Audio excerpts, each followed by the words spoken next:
Eagles offense is broken. In a 34-17 blowout loss to the lowly New York Giants, the Eagles' problems on offense can no longer be swept under the rug. I have yet to see a complete game from this unit, and once again, they show no life in the second half. As it's getting increasingly more concerning with the last 3 games, the Eagles offense has been getting outscored 51-14 in the second half alone. Jalen looked particularly bad in the second half as he had an opportunity to hit Devontae Smith for a walk-in touchdown on the first drive of the second half, and later threw a back-breaking interception that would have gotten the Eagles back into the game and basically allowed the Giants to ice the game and put it out of reach. Post-game, Lane Johnson called out the offense for being too predictable, as we've seen no adjustments made between halves, leading to the offense falling behind the sticks on first and second downs and leading to several long third down situations where the Eagles offense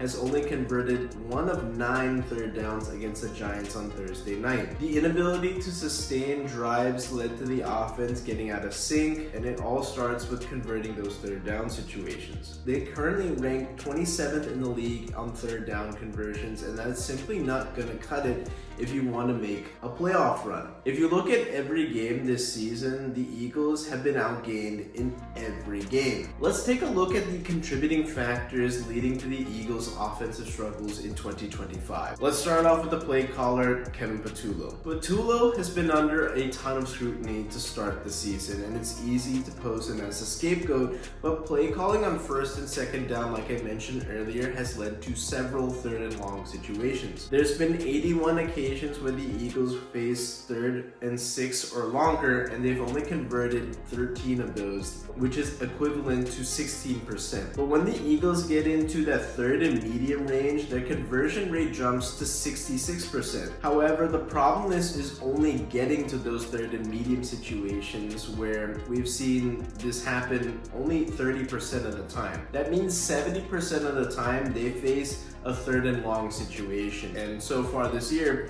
they've only been converting 16% of those. That predictable comment from Lane Johnson is regarding 2 distinct formations where we can tell as casual fans that the Eagles are either going to run a pass play or a running play. When they line up in the shotgun formation, they throw 70% of the time. But when they line up in pistol or under center, 81% of those formations have led to running plays. When you can make it that predictable that a fan like you and me can judge what the play call is going to be, I imagine defensive coordinators are going to have a field day. Everyone says that this is giving a Brian Johnson offense back to 2023, which was certainly a bad team 2 seasons ago, but something that people forget, Brian Johnson's offense still ranked 8th in the league in 2023. However, the Kevin Patullo offense so far in 2025 has been way off that pace, ranking 25th in the NFL overall. They start slow, with each major category taking a drastic dip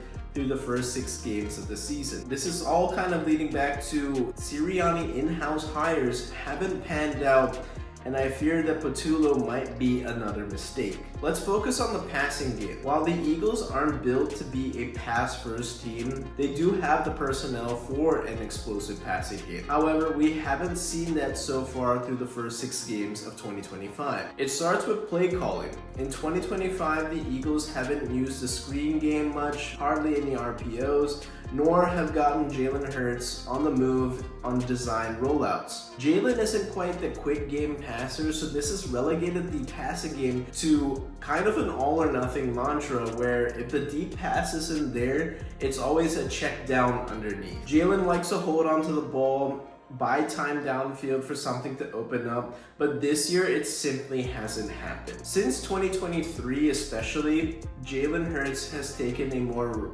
risk-averse philosophy, which I do appreciate and respect. However, when playing with a beat-up offensive line, couple that with Jalen's tentativeness to not let it rip on certain reps, leads to a lot of coverage sacks or throwaways. All is in part of the Eagles getting behind the sticks on early downs. On the interception in the 4th quarter, it was a simple 3-step drop back, staring down Jahan Dotson when you had AJ Brown streaking towards the end zone, which could have been been a game-changing touchdown that could have cut the deficit just to 3 points. It's hard to change the play style in year 6 of your career, but improvements have to be made in order to get A.J. Brown and Devontae Smith the ball. Item 2 of the Eagles' offensive struggles is the running game, or lack thereof, resulting from poor offensive line play. We talked about it before, but the Eagles' offensive line is beat up. The Eagles are built to be a run-first team, but this season they have struggled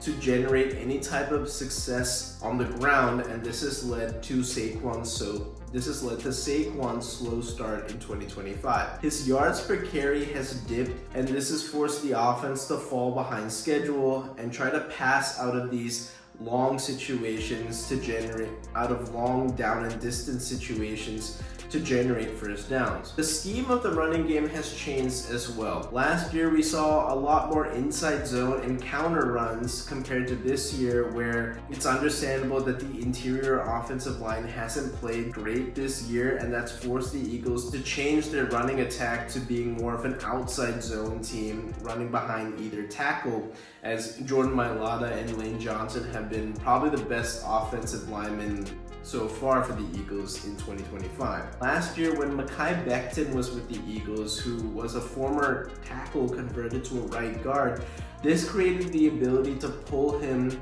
and Lane Johnson on these counter formations, and this led to Saquon ripping off 9-10 yards per carry on those particular plays. With Landon Dickerson banged up, Cam Jurgens not playing up to par, Saquon's production has dropped off significantly. I don't think it's him dropping off due to wear and tear from last year, but instead the wear and tear seems to be affecting the offensive line. In an interview in the offseason, Jordan Mailata highlighted that his body is beat up after a few postseason runs, 2 runs to the Super Bowl. It's a lot on the body, and it seems that it might be catching up with the Eagles' offensive line in particular. When you couple that with last year, where they had an early bye week in week 5 and they had to go on to play 17 games in 18 weeks, that does catch up to the body, and this turned a team that used to be the bullies and enforcers at the line of scrimmage to be getting bullied by the Giants on Thursday night. How can the Eagles fix this? Firstly, they need to get healthy, and it starts with Landon Dickerson in particular. He started off the season with an MCL sprain and torn meniscus, and he did get surgery to correct that and rush back for the season opener against the Dallas Cowboys. But since then, he's had a back injury,